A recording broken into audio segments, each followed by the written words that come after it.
I was recently in New York City and had a chance to have dinner with an old friend of mine. And this old friend of mine, he was friends with my sister long before that, and he became a good friend of mine. And he happens to be born and raised in New York City, as well as a New York City police officer for the last couple decades.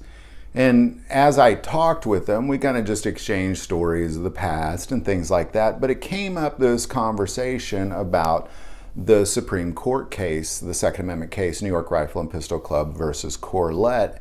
And I really kind of wanted to know, what is it the New York City police think about this? Like, if the Supreme Court was to open up constitutional carry in New York City, what does the police department think of this? Is this something they're thinking this is terrible? Is it a good idea?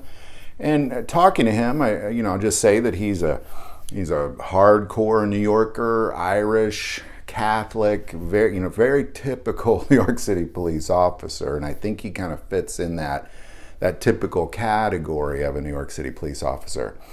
And his first response is, it would make it a lot better.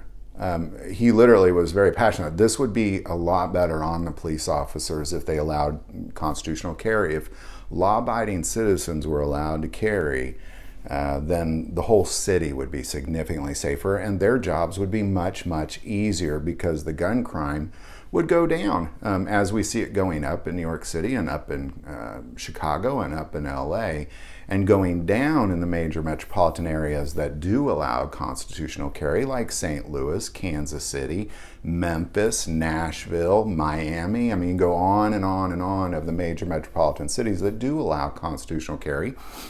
But yet, here we are dealing with this. So I just found this fascinating.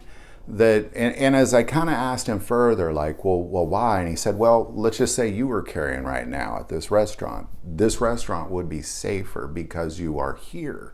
And he goes, now granted, I'm here too, so it's double as safe. If something happened here, and I was the only one and I just said, Mark, stand back while I go handle this, I'd be much better off if you were also carrying. We'd have a lot more success, as well as everywhere you'd go, criminals would wonder, is there somebody here that might be carrying? And as what we saw recently in New York City, it's not a pretty sight going on with the problems we have with the crime.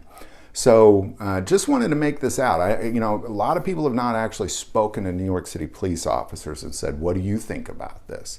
And I think it's fascinating to hear this response. So any insight on this, if you're a police officer in New York City, love to hear your insight, or LA or Chicago for that matter. Put in the comments below. If you like this video, click like and subscribe. Feel called to support this channel with Patreon. That link is also below. But the most important part of this channel is we take prayer requests, so don't ever hesitate to send that in. Thank you for watching this episode of God, Family, and Guns. And as always, love God, love your family, and love guns.